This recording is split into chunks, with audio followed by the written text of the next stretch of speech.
Estamos começando mais um do lado de cá, aqui do Sindicato dos Bancários, na Rua da Ladeira, no Centro Histórico de Porto Alegre, e para falar, Laís, de um tema para lá de importante que chocou o Brasil no final de outubro. Isso, vamos falar sobre as operações policiais que aconteceram no Complexo do Alemão e na Penha, no Rio de Janeiro, no final do mês de outubro, e falar sobre esses desdobramentos, né? Temos um convidado muito importante para tratar disso. Professor Rodrigo Azevedo, meu colega de universidade, professor da Pontifícia Universidade Católica do Rio Grande do Sul e um dos maiores especialistas em segurança pública. E o assunto agora é esse. O que aconteceu no Rio de Janeiro, Rodrigo? A operação, segundo o governador Cláudio Castro? Castro, ia dizer Cláudio Cabral. Cláudio Cabral foi um grande comentarista esportivo do Rio Grande do Sul. O Cláudio Castro, segundo ele, foi um sucesso. Mas são 121 mortos. Dá para chamar de sucesso algo que termina em 121 mortos? Pois então, minha saudação a vocês e a todos os que acompanham esse programa.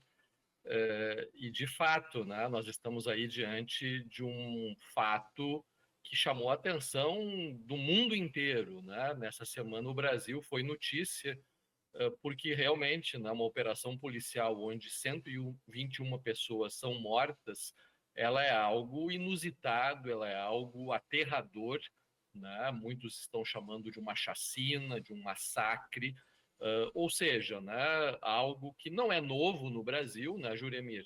Não é a primeira vez que uma situação desse tipo acontece, especialmente no contexto do Rio de Janeiro, mas com certeza, né? Primeiro, é a que teve até hoje o maior número de mortes e é a que tem produzido, né, um debate público talvez mais acalorado, né? Fazia talvez algum tempo que o tema da segurança pública, embora sempre presente, né, e aparecendo como a maior preocupação dos brasileiros aí nas pesquisas de opinião, de qualquer maneira, uma crise do campo da segurança pública, do tema da segurança pública, fazia tempo que não atingia essa dimensão, né? E nós temos que tentar entender o que está por trás disso, por que essa operação foi autorizada, né? Quais foram os resultados que ela produziu.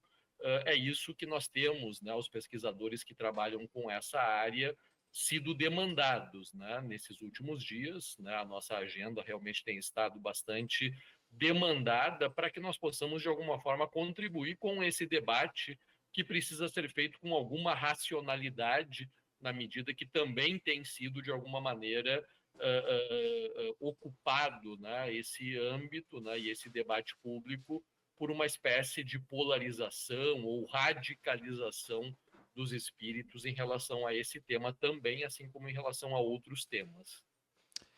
Professor, ia perguntar um pouco sobre. Quero que tu fale um pouco sobre essa a DPF das favelas, que já vem sendo notícia desde o ano passado, enfim, que é uma, como chama? Arguição. De preceito fundamental. Isso, exatamente.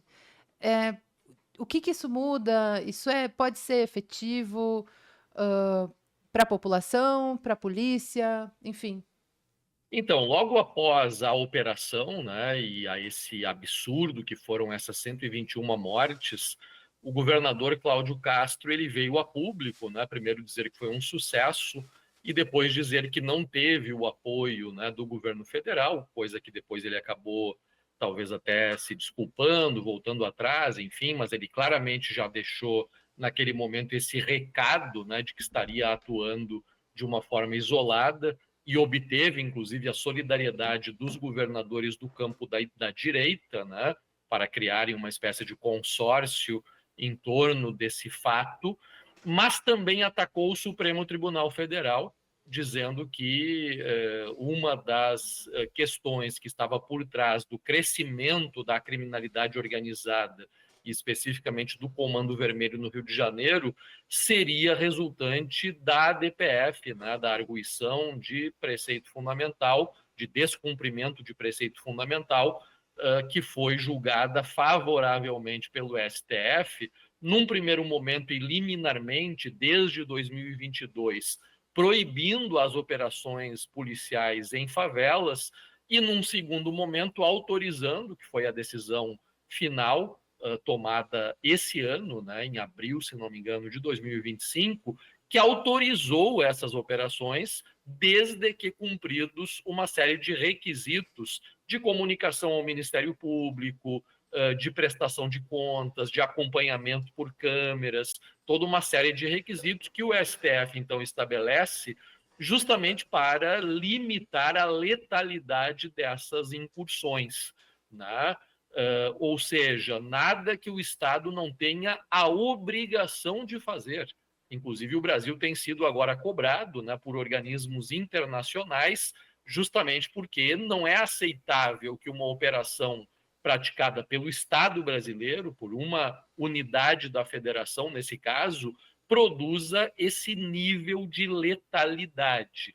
Então, não à toa, né, o ministro Alexandre de Moraes, que assumiu a relatoria dessa ADPF, uma vez que o ministro Edson Fachin, que era o relator até pouco tempo, assumiu a presidência do Supremo Tribunal Federal, então o caso foi para a relatoria do Alexandre de Moraes, e ele marcou para essa semana uma audiência pública no Rio de Janeiro, onde ele vai comparecer pessoalmente, justamente para cobrar do governador que todos esses requisitos estabelecidos na decisão final da ADPF, que seja apresentado, então, nessa audiência, se esses requisitos foram, de fato, cumpridos.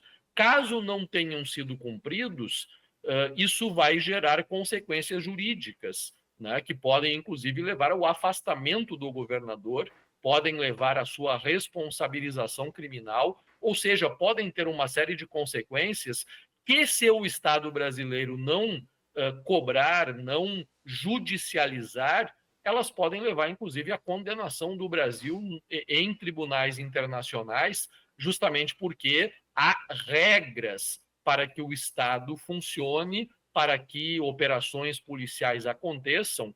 Quando nós estamos no âmbito de um Estado democrático de direito, tudo isso é regrado. Há limites, há situações que devem ser obedecidas, acompanhadas, todos os corpos precisam ser periciados, é preciso que seja feito o laudo que determine, né, como aconteceu essa morte, né, para que se verifique se houve execuções, se houve situações que envolveram tortura, envolveram algum tipo de prática que não é aceitável, né, porque se nós estamos lidando com o crime organizado, o Estado, para lidar com isso, ele precisa agir dentro da lei.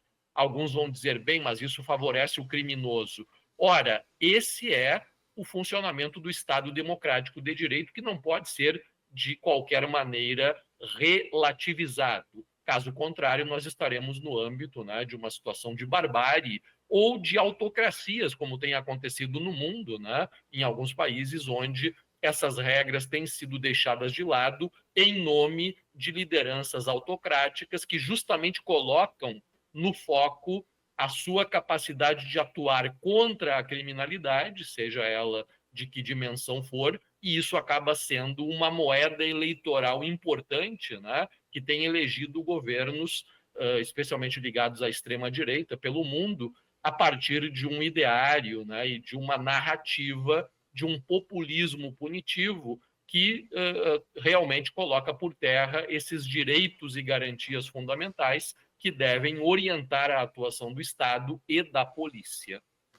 Rodrigo Azevedo, esse acontecimento trágico que chocou o mundo, como tu bem lembraste, ele desencadeou no Brasil uma, digamos assim, guerra de interpretações, de avaliações, principalmente. De um lado, a direita gostou, do ponto de vista eleitoral e do ponto de vista efetivo do que aconteceu. A esquerda criticou, principalmente pelos métodos. De certa maneira, tudo foi feito de um modo inaceitável. Por exemplo, os corpos foram abandonados. Quem recolheu boa parte dos corpos foi a população da comunidade, não foi o Estado, não foi a própria polícia. Os próprios jornais reagiram. O Estadão publicou, o Jornal do Estado de São Paulo publicou um editorial dizendo que a esquerda não sabe realmente lidar, se preparar para lidar com a violência e que acaba sempre, para falar bem coloquialmente, passando pano para os bandidos. A assessoria do governador Cláudio Castro disse o seguinte, que na falta de solução, a população está preferindo, aceitando o confronto como saída. E foi feita uma pesquisa, foram feitas pesquisas, e de maneira geral, a população entrevistada aprovou o que foi feito, porque seria uma maneira de fazer alguma coisa. Aliás, a pergunta que é feita quando há muitas críticas é justamente, mas então, não se pode fazer nada? Resultado de tudo isso, avaliação de tudo isso, passado algum tempo do acontecimento, o que é possível fazer, como se deveria agir, mais do que isso, o que realmente deveria ser feito? Bem, né, em primeiro lugar, Juremir, eu acho que é importante que se diga, né, ou que se discuta quem é o governador Cláudio Castro, né? Ele era um político de menor envergadura, era um vereador, né, com uma votação não muito expressiva, e por questões ligadas a alianças eleitorais, ele foi colocado como vice-governador na chapa do Wilson Witzel, né, que lá em 2018, na onda da ascensão do bolsonarismo, se elege governador do Rio de Janeiro, um juiz, né, que tinha um discurso de combate ao crime, né, e que naquela onda, então, de uma forma surpreendente, porque isso não era previsto, né, inclusive pelas pesquisas eleitorais, o Witzel se elege governador e o Cláudio Castro, então, acaba se tornando vice-governador do Rio de Janeiro. Wilson Witzel ficou ainda muito notabilizado, né, quando disse que é preciso mirar na cabecinha de um assaltante, de um criminoso, enfim, numa operação policial, ou seja, continuou como governador fazendo um discurso legitimador da violência abusiva praticada pela polícia, mas vejam só, né, o Witzel acabou sendo caçado por crimes de corrupção praticados como governador, né? Talvez ligados a financiamentos de campanha, enfim. Ou seja, ele era um criminoso que fazia um discurso populista contra o crime, mas é aquele crime da favela, do traficante, enfim, né? O Cláudio Castro assume como governador, mantendo esse discurso populista em relação à segurança pública. Consegue se reeleger, então ele assume metade do mandato anterior, se reelege em 2022 e agora ele estava ficando escanteado, né, no âmbito do seu partido, que é o PL, para a disputa ao Senado, que é a sua pretensão. Ele quer ser candidato ao Senado. Ora, a partir dessa operação, que, como tu bem disseste, tem tido apoio popular, demonstrado em pesquisas de opinião realizadas do dia da operação, que foi quarta-feira da semana passada, até aqui, agora ele parece ser um bom candidato, né? Agora ele parece ser alguém que tem o apoio necessário eleitoral para ser o candidato ao Senado pelo Rio de Janeiro. Além disso, ele recebeu o apoio dessa turma, né, de governadores da direita que tem tentado, inclusive, viabilizar as suas candidaturas à presidência da República e perceberam que talvez o caminho para essa viabilização é a pauta da segurança pública. E, de fato, né, o âmbito, né, a pauta, a agenda da segurança pública é o calcanhar de Aquiles de um governo, que é o governo federal, o governo Lula, que vinha numa crescente de boas notícias, né? Desde que o governo Trump começou a atacar por meio das tarifas, desde que houve algumas boas notícias ligadas à aprovação de algumas medidas no Congresso Nacional e etc., né? O Lula vinha crescendo em termos de apoio popular. Ora, a partir desse momento, dessa operação e da volta do tema da segurança pública para o centro do debate político, há uma rearticulação desse jogo, né? Ou seja, não podemos deixar de considerar que essa operação está ligada a todo um cenário político onde interessa ao campo da direita colocar o tema da segurança pública no centro dessa agenda. Além disso, temos uma dimensão geopolítica importante, né? O governo Trump é um governo que mudou muita coisa em termos de forma de tratamento das questões geopolíticas, especialmente na América Latina, né? Parece que nunca os Estados Unidos deram tanta importância à América Latina como tem dado agora, né? Talvez na época das ditaduras militares, que também, de alguma forma, tiveram uma intervenção da CIA, né? Uma intervenção americana, mas de lá para cá, essa influência ela tinha se tornado uma influência mais soft, né? Agora, bem, o Trump aponta para a América Latina e tem, na questão do narcotráfico, talvez o grande vetor dessa tentativa de uma maior influência, tratando o narcotráfico como terrorismo. Porque se é terrorismo, não é mais crime, é algo que envolve a intervenção militar. E, portanto, não é preciso investigar, não é preciso processar e julgar, simplesmente se intervém por meio da força armada e se resolve o problema, que é o que tem sido feito no Caribe, né, com algumas embarcações que supostamente seriam de traficantes e têm sido bombardeadas. Ora, ninguém sabe se são traficantes ou não, não há investigação, não há prova, não há esclarecimento, mas como tem esse rótulo agora, né, de terrorismo, já se resolve o problema dessa forma. E o campo político de alguns representantes da direita no Brasil tem defendido que isso seja feito também no contexto das organizações criminosas no Brasil ligadas ao tráfico de drogas, que sejam tratadas como terroristas. Inclusive, o secretário de Segurança Pública de São Paulo, Derrite, parece que vai se licenciar do cargo de secretário de Segurança para assumir novamente na Câmara e levar adiante essa proposta de uma reforma legal que passe a tratar como terrorismo essas situações. Ora, esse é, digamos, o contexto, né? Do ponto de vista prático, operacional, da segurança pública dos moradores de comunidades de favela no Rio de Janeiro, é preciso que se reconheça, né, Juremir, que essas pessoas vivem sob ameaça, vivem sob o domínio do medo de grupos armados que dominam o território, cobram taxas por todo tipo de serviços, fazem ameaças e limitam, evidentemente, o acesso dessa população aos seus direitos, inclusive ao direito de ir e vir. E, portanto, não é surpreendente que essa população, numa situação de desespero, numa situação de domínio territorial armado, ela apoie uma intervenção violenta da polícia. Embora o grau de confiança na polícia também nesses territórios não seja muito alto, pelo contrário, seja muito baixo, porque justamente há um histórico de intervenções policiais que não é nada interessante, favorável para a legitimidade da polícia.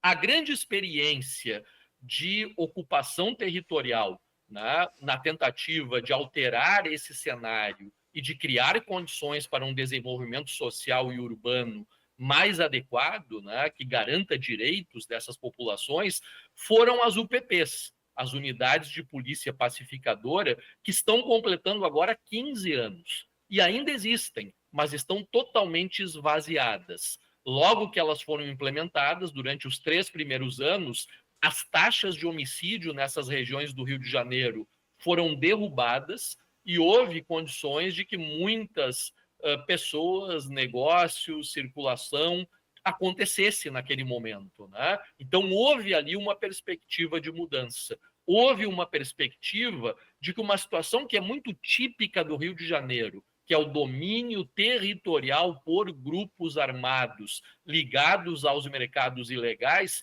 fosse alterada, né? E quando se fala em domínio armado de grupos criminais no Rio de Janeiro, nós temos o cenário do crime em torno do tráfico de drogas e nós temos as milícias, que são grupos muitas vezes ligados a policiais, ex-policiais e até alguns representantes do sistema político que também cobram pela segurança privada, cobram taxas, também praticam extorsão naquela população que mora nessas regiões.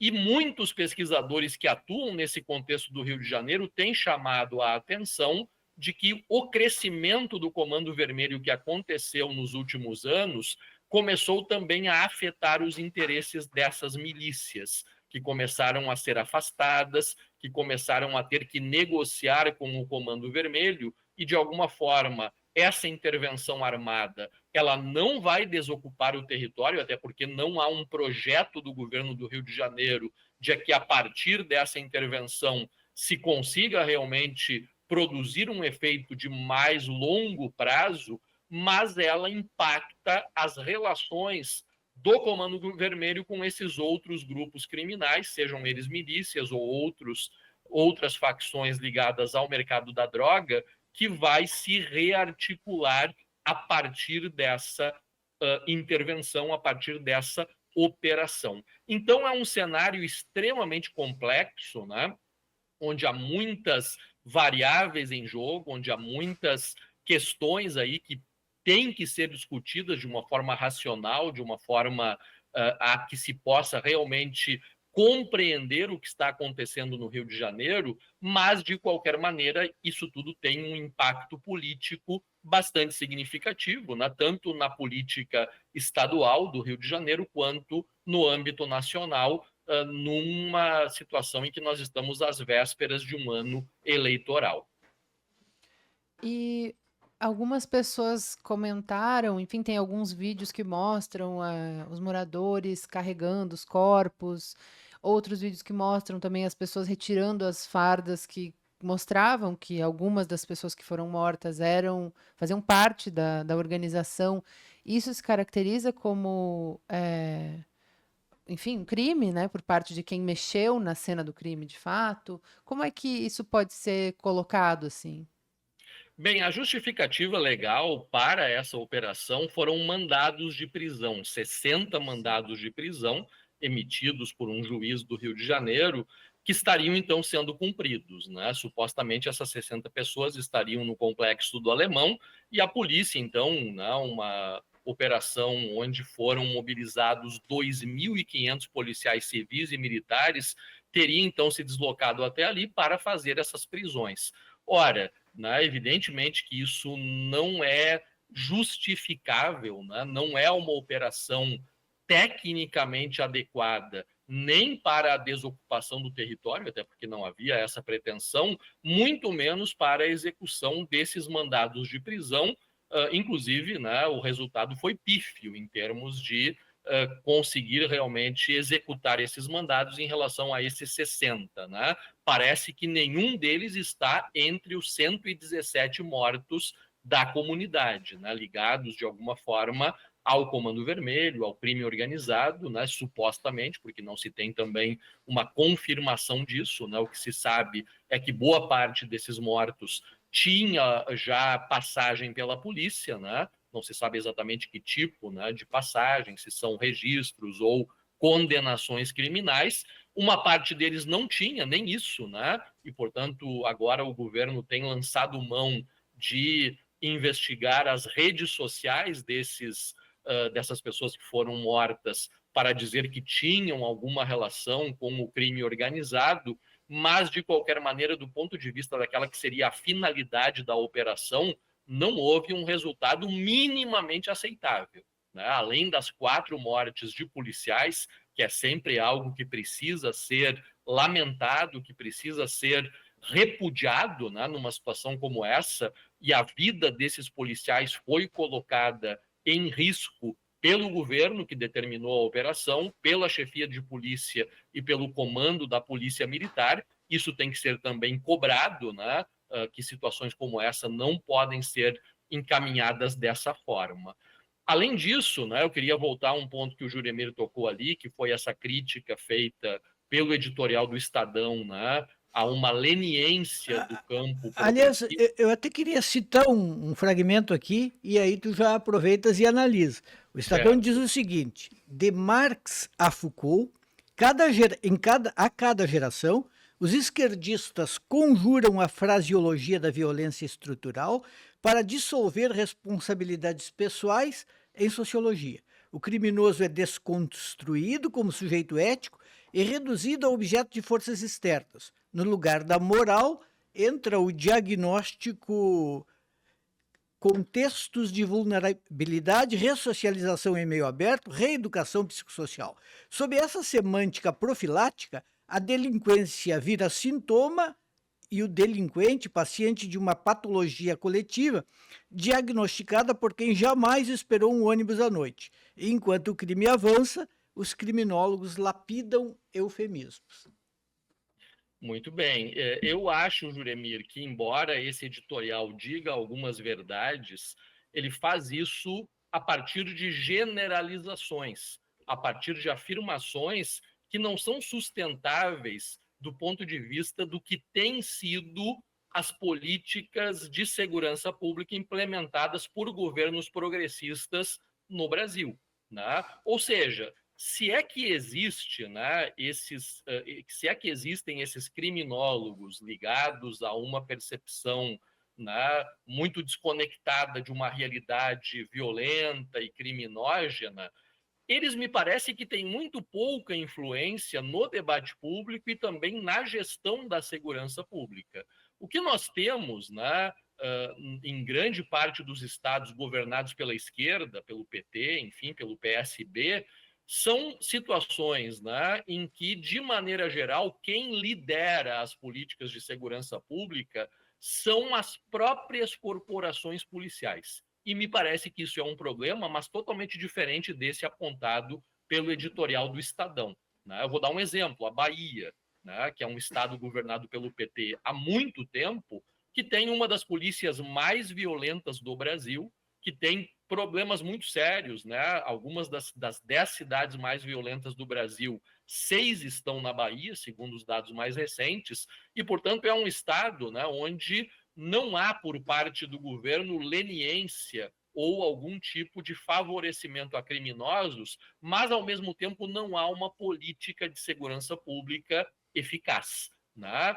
No campo que eu chamo progressista, nós temos exemplos de políticas de segurança que deram resultado. Podemos citar o governador Eduardo Campos, de Pernambuco, né, que implementou o Pacto pela Vida há 15 anos atrás, que deu resultados, reduziu homicídios, inclusive alavancou a candidatura do Eduardo Campos à presidência da República. Ele acabou falecendo, né, num acidente de avião, mas era um exemplo muito importante, conectado com um momento mais positivo em matéria de segurança pública das gestões federais do PT, que foi a época do PRONASSE, quando o ministro da Justiça era o Tarso Genro, e ele implementou um programa chamado, né, Programa de Segurança com Cidadania, com recursos federais para programas estaduais e municipais de prevenção ao crime e qualificação da repressão, ou seja, da investigação criminal, do policiamento ostensivo e tudo mais. Aquele foi um momento muito positivo,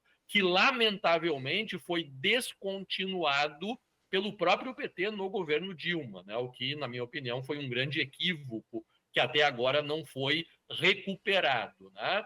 Um outro exemplo de um governo progressista em matéria de segurança pública é o governo Eduardo Leite, né? O Eduardo Leite, ele recebe críticas à esquerda e à direita por uma série de motivos, e ele é alguém que tem procurado construir um espaço de centro, digamos assim, na política gaúcha e brasileira, mas se tem alguma coisa em que ele tem o que dizer e o que mostrar, é na segurança pública, onde o programa RS Seguro, que ele implementa desde o primeiro mandato, tem resultados muito interessantes em matéria de redução da criminalidade e não apela para um discurso populista, como fizeram governos anteriores no Rio Grande do Sul, condecorando policiais que haviam assassinado, morto, né, assaltantes, criminosos, sem apuração, sem esclarecimento, né, tentando com isso obter ganhos eleitorais. Então eu diria, né, que de fato, né, o tema da segurança pública é um tema sensível, mas se há alguma coisa, né, que nesses mais de 30 anos de democracia, se há alguma coisa que nós aprendemos, é justamente que não há como resolver o problema da segurança pública pela truculência, pela violência, pelo desrespeito aos direitos humanos, e há exemplos muito concretos de que isso é possível. É possível ter eficácia trabalhando com uma política de segurança baseada em evidências, respeitando a lei, preparando, formando e controlando a atividade policial para que ela produza os seus devidos resultados, né? Me parece, Juremir, até que o grande problema é o contrário, né? É o discurso dessa extrema-direita que começa a ser formulado de uma forma mais explícita no âmbito nacional a partir de 2018 e que hoje coloca o debate sobre a segurança pública numa situação deprimente, né? Eu mesmo e outros colegas pesquisadores dessa área que temos dado entrevistas, temos procurado apresentar, né, as nossas reflexões sobre esse tema, pautadas por pesquisa, pautadas por conhecimento científico, nós temos sido xingados, temos sido ameaçados. O debate ele tem uma total falta de racionalidade e isso realmente me parece o mais preocupante, né? Aonde isso vai nos levar? Que caminho é esse que esse campo está propondo para a segurança pública, que fica entre o terrorismo e a resposta do extermínio do governo Trump e o superencarceramento com relativização de direitos e garantias fundamentais do governo Bukele em El Salvador. Esses são os exemplos que têm sido apresentados como saída. Me parece que não é esse o caminho. Na semana em que aconteceu esse massacre no Rio de Janeiro, nós estávamos com um visitante da área da tecnologia na PUC, o Pierre Levy, e ele acompanhou muito as imagens, acompanhou nas redes sociais, e ele estava impressionado. E quando eu comecei a falar um pouco para ele de alguns aspectos que tu destacaste aqui, Rodrigo, ele ficou ainda mais chocado, porque dizer, olha, tem territórios na cidade do Rio de Janeiro que são dominados ou pelo Comando Vermelho, ou por outras facções, ou por milícias. É um pouco dizer assim, olha, a população do Rio de Janeiro está naquela de se ficar o bicho come, se correr o bicho pega, porque ou tem uma operação violenta desse tipo que remete para uma situação de barbárie, ou não tem nada, e eles ficam à mercê dos bandidos. E aquilo que seria o esperado, o Estado conseguindo estar presente o tempo inteiro, não acontece. O próprio governador do Rio de Janeiro disse que o Estado presente o tempo inteiro custaria muito caro, que não tem como manter efetivos lá dentro o tempo inteiro em condições de manter a paz e evitar o domínio dos bandidos. E em certo sentido, era uma crítica, uma maneira de dizer que as unidades pacificadoras tinham falhado ou fracassado porque o custo era muito alto. Então, para um estrangeiro, a imagem do Brasil fica muito prejudicada. Principalmente quando a gente diz também, olha, eles cobram taxas de tudo, como tu disseste. Tem taxa de gás, tem taxa de internet, tem taxa de tudo quanto é coisa. Então, a população dessas comunidades paga tributos que não são tributos ao Estado. E se ela não o fizer, ela sofre as consequências. Então, aí nós temos, assim, um Brasil fracassado. Fica difícil de dizer, mas os nossos números macroeconômicos estão muito bons. O PIB cresceu, principalmente, o desemprego está baixo e tudo mais. Os números estão bons, mas a realidade do dia a dia no Rio de Janeiro é assustadora. É verdade, Juremir. E eu até diria o seguinte, o Brasil, nos Oi, últimos meses... só um minutinho, Rodrigo. Não tá vindo o microfone. Só um pouquinho. Nosso técnico Diego vai fazer uma pergunta também. Ouvimos, sim. Ouvimos, Diego, vai lá. Não, ainda não. Ainda não. Então, isso, vem aqui. Participação aqui do Diego.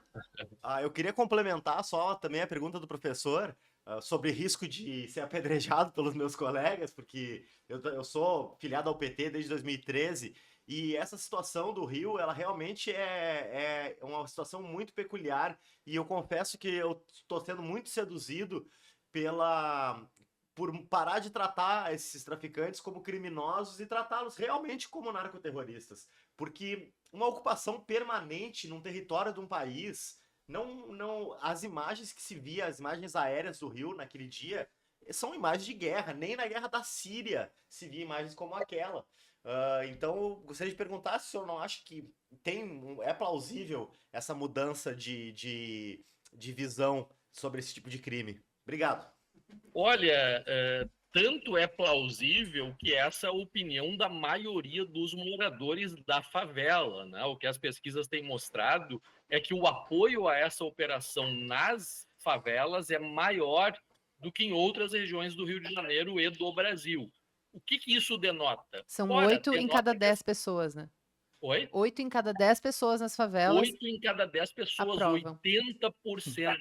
Isso é uma prova de desespero, é uma prova de que essas pessoas não aguentam mais essa situação e acreditam, né, que uma solução como essa, né, de extermínio, de tratamento como narcoterroristas e, portanto, ao arrepio da lei, né, reduzindo as possibilidades de encaminhamento judicial dessas situações, de que essa seria a saída, né? Ora, e aí é preciso que se diga, né? Não há no mundo um exemplo de que uma solução como essa tenha dado resultado. Evidentemente que a situação é gravíssima, evidentemente que é preciso entender o desespero dessa população, mas é preciso enfrentar o problema com racionalidade. O que significa isso? Ora, assim que o governador Cláudio Castro apresentou, né, contas da operação, defendendo o seu sucesso, a sua necessidade e tudo mais, e num primeiro momento, né, dizendo que atuou sozinho, sem apoio do governo federal, rapidamente ele voltou atrás. Por quê? Ora, porque realmente não tem como implementar uma política de médio e longo prazo que produza resultados sustentáveis sem apoio do governo federal. É preciso que haja uma integração, né? E aí é justamente onde o governo federal está bem calçado, porque o governo federal encaminhou ao Congresso Nacional, já sob a gestão do ministro Ricardo Lewandowski no Ministério da Justiça, a chamada PEC da Segurança Pública, que nada mais faz do que dar caráter constitucional para essa integração, estabelecendo papéis, competências e a necessidade de uma atuação integrada da União, por meio da Polícia Federal, do Estado, por meio da Polícia Civil, da Polícia Militar, e do município, por meio da Guarda Municipal. São várias forças de segurança pública que atuam desconectadas, desarticuladas, e que, para atuar num contexto como esse de domínio armado de território, onde moram milhões de habitantes, de cidadãos, é preciso que haja uma integração, né? Então, isso reforça a proposta da PEC.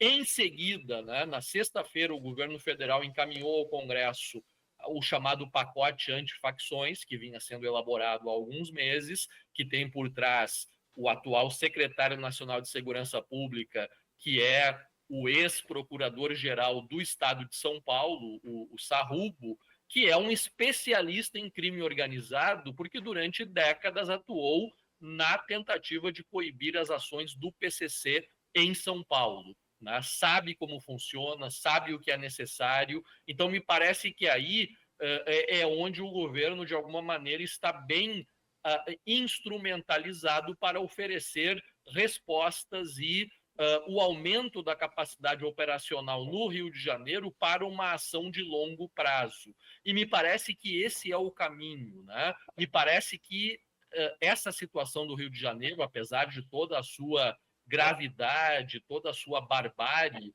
ela abre, né, nos termos do debate sobre política pública, uma janela de oportunidade. A partir desses acontecimentos, é possível engajar um grande número de instituições, de atores, para que levem adiante uma tentativa de virar o jogo, de alterar um cenário que de fato é um cenário aterrador, é um cenário gravíssimo, mas é um cenário que, para ser enfrentado, não é por meio de discursos ideológicos, não é por meio de uma contraposição de um campo de extrema-direita que acha que a única forma de combater o crime é por meio do espetáculo da violência e da truculência, ou de setores ligados, muitas vezes, à esquerda ou aos direitos humanos, que também não têm capacidade de apresentar propostas concretas e efetivas, porque são incapazes de enxergar a dimensão do problema do crime e da insegurança pública para essas comunidades. Então, me parece que o momento é de desarmar os espíritos em torno desse tema e avançar no sentido de uma política de médio e longo prazo que é difícil, né, de acreditar que de fato vai acontecer, porque justamente nós estamos entrando em ano eleitoral, sabemos que o tema da segurança é o tema que pode, de alguma maneira, trazer novas possibilidades em termos de disputa política da presidência da República, dos governos estaduais, do Senado Federal e até mesmo do Congresso Nacional. Tem muitas coisas em jogo, né? E o tema da segurança pública é um tema que tem contribuído para a eleição, inclusive, né, de bancadas ligadas a setores policiais mais radicalizados. Então, é muito difícil lidar com esse contexto e com esse cenário. Mas o papel da imprensa, o papel da academia, o papel, né, daqueles que têm uma visão mais ampla, mesmo dentro do sistema político, me parece que é um papel de trazer elementos para que se consiga pensar a médio e longo prazo, se consiga pensar em algumas propostas que nós já sabemos quais são e que podem efetivamente contribuir para uma mudança desse cenário, que realmente não é algo que um estrangeiro, né, Juremir, possa achar algo interessante. Estamos chegando no final, Estamos isso. chegando ao Voou o final. tempo. Voou o tempo, teria muito para falar. O tema é muito importante, o Rodrigo explana muito bem, conhece, né, como poucos, o assunto, então fica muito esclarecedor e o tempo passa. Mas se tu quiseres fazer uma última pergunta. Não, eu acho que isso que o Diego perguntou era muito do que eu queria saber, assim, né, como se enfrenta isso, e isso que o professor colocou, né, de que é uma coisa que é como uma ferida infeccionada, vamos dizer assim, né, quando cutuca aquilo vai sair, assim. Essa questão da inteligência, a gente estava discutindo a pauta aqui antes, né, falando como unir esses agentes de segurança, né, nesse aspecto, porque, por exemplo, teve aquela operação na Faria Lima, com alvos, né, contra o PCC, que de alguma forma isso está muito relacionado. Então, tem essa relação de como isso é noticiado também. Queria que o senhor falasse um pouco isso, né? Se essa outra operação nos ensina alguma coisa, por que uma é tão... Obviamente eu entendo por quê, né? Mas por que é tão violenta e a outra, assim, parece institucional, né? Excelente pergunta, e eu acho que eu fiquei devendo essa resposta ao Diego, né? Porque a pergunta dele, ela mostra uma preocupação muito grande com um contexto que, de fato, é muito grave, né? Então, precisamos pensar, afinal de contas, o que fazer diante disso?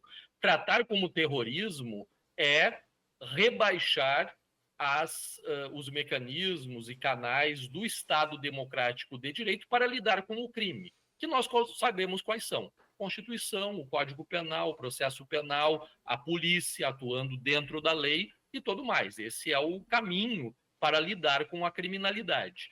E nós, quando tratamos, né, dessas organizações ligadas a mercados ilegais, e é importante lembrar que não é só o mercado da droga, há muito mais coisas em jogo, desde a extorsão que é praticada nesses territórios, até o garimpo ilegal, o mercado sexual, né? Muitos mercados ilícitos, sabemos também os postos de gasolina que começaram a ser comprados, a gasolina adulterada e tudo mais, né? Então tem muita coisa que está dentro desse contexto disso que se chama crime organizado, mas que tem de fato algumas estruturas que têm conseguido de alguma maneira monopolizar esses mercados, e as duas mais importantes são o PCC em São Paulo e o Comando Vermelho no Rio de Janeiro. Esse exemplo, né, da operação Carbono Oculto em São Paulo, que deu resultado, que chegou a Faria Lima, que chegou lá nas fintechs, né, onde o dinheiro era lavado e etc. É claro, é uma excelente operação, é um excelente exemplo, nenhum tiro, muitos resultados em termos de descapitalização do PCC, mas temos que reconhecer que a situação do Rio de Janeiro é uma situação diferente. Ali no Rio de Janeiro se trata de domínio armado de território, né? E a própria estrutura do Comando Vermelho é muito diferente da estrutura do PCC. O PCC tem uma estrutura piramidal, ele tem uma cúpula e ela vai disseminando esse seu controle até a base. O Comando Vermelho é uma organização em rede, ela tem um outro tipo de organização territorial, um outro tipo de coordenação, tem muito mais autonomia das suas lideranças do que no caso do PCC, como os pesquisadores dessa área têm dito, né? O Comando Vermelho atua como uma franquia que vai sendo, né, capilarizada por todos os estados brasileiros praticamente, e, portanto, é preciso pensar sobre todo esse contexto, né? Lavagem de dinheiro, né? Onde esse dinheiro está sendo direcionado e tudo mais. Mas em relação ao domínio territorial, primeira coisa, política de controle de armas. Fuzis a rodo, que vem da onde? Da onde vem esse armamento? Né? Algum tempo atrás foi encontrado um número maior de fuzis num condomínio da Barra da Tijuca. Mas agora, ali para quê? Né? Agora o que impressiona, Rodrigo, é que tem fuzil sendo fabricado no Brasil, usado pelo Comando Vermelho. Exatamente. Ou seja, né, os avanços tecnológicos, Juremir, eles têm sido incorporados por esses grupos criminosos. Drones que lançam bombas, que lançam granadas. Todos os crimes hoje praticados pela internet, os chamados estelionatos virtuais, o que se sabe é que há também coordenação e há conexão disso com esses grupos. Então, não podemos minimizar o poderio dessas organizações. E precisamos pensar, de fato, em estratégias eficazes. A primeira delas, como eu dizia, é o controle de armamento. O armamento tem que ser retirado. E o derrame de armas que houve no Brasil, no governo Bolsonaro, com a flexibilização da compra de armas de fogo por caçadores, atiradores e colecionadores, até participei de um debate com o Juremir a respeito disso há uns anos atrás. Ora, o que se sabe, e o Instituto Sou da Paz tem acompanhado isso já há bastante tempo, é que muitas dessas armas foram parar na mão dessas organizações criminosas, através de laranjas, né, que eram caques, mas que, na verdade, eram formas de levar esse armamento até essas organizações. Mas, de qualquer maneira, foram mais de 1 milhão de armas que começaram a circular e que fizeram com que houvesse um relaxamento do controle desse armamento, de onde vem, para onde vai, como ele é recolhido, que tipo de instituição, se é a Polícia Federal, se é o Exército, se são as polícias estaduais. Isso acabou ficando em segundo plano e agora nós temos um grande arsenal à disposição desses grupos em todo o Brasil, mas especificamente naquele território, né? Além disso, uma política de esclarecimento de homicídios. O Brasil esclarece 36% de homicídios, segundo dados também de uma pesquisa recente do Instituto Sou da Paz. Ora, isso é inaceitável. Né? Uma das vertentes de atuação desses grupos, de domínio de território, de disputa com outros grupos rivais, é a violência, é o extermínio também desses grupos. Né? Então é preciso que isso seja coibido, é preciso que o homicídio seja priorizado no Brasil.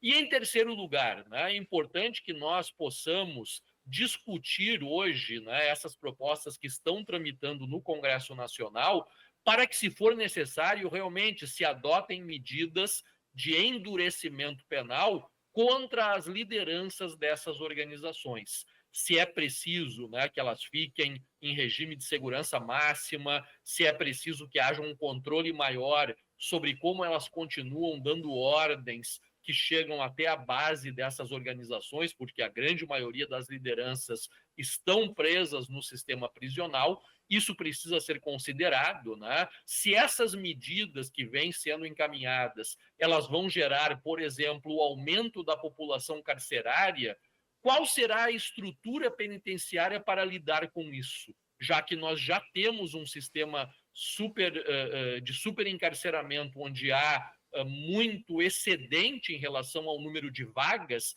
e sabemos que o ambiente penitenciário é o ambiente propício para o crescimento desses grupos, que surgiram dentro da prisão, tanto o Comando Vermelho quanto o PCC surgiram na prisão para garantir os direitos dos presos, que não eram assegurados pelo Estado, e depois acabaram se disseminando para o ambiente fora das prisões. Então, sim, queremos endurecer contra o crime, queremos que haja, né, um sistema de execução penal mais direcionado e mais duro para que essas lideranças sejam isoladas, percam a possibilidade de continuar coordenando o crime de dentro das cadeias, muito bem. Mas para que isso aconteça é preciso investimento. Não há política de segurança pública sem recursos. As UPPs, como foi dito, né, estão lá hoje absolutamente esvaziadas. Por quê? Porque não houve o investimento, não houve a continuidade. Boa parte do dinheiro que era para políticas sociais que seriam implementadas a partir da retomada de território foram, inclusive, desviados, né, pela corrupção, que levou, inclusive, à prisão do governador, né, na época, né, e que, desde então, não foram retomados esses investimentos. Então, há sim o que fazer. E há o que fazer dentro da lei, dentro das regras do Estado Democrático de Direito.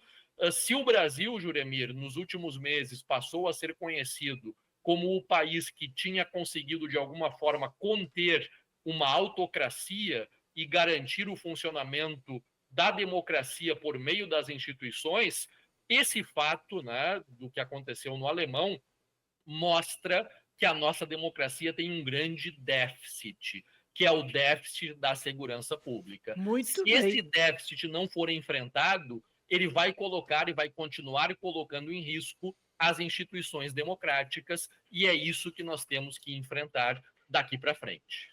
Rodrigo Azevedo, professor da PUC, especialista em segurança pública, muito obrigado por esta entrevista, por todos esses esclarecimentos. Muito, muito importante, não é, Laís? Obrigada, professor. Foi bem esclarecedor. A gente tem mais coisa para conversar. Com certeza vamos retomar o contato, porque muitas coisas ficam em aberto, né? Nesse tema tão nebuloso, dá para dizer, né? Volta e meia, vamos te incomodar, Rodrigo. Muito obrigado. Obrigada, Eu que professor. agradeço, eu fico sempre à disposição. De fato, é um debate necessário, importante, e precisamos fazer esse debate com a sociedade. Obrigada. E o nosso do lado de cá fica por aqui, depois de uma ótima conversa sobre um tema crucial.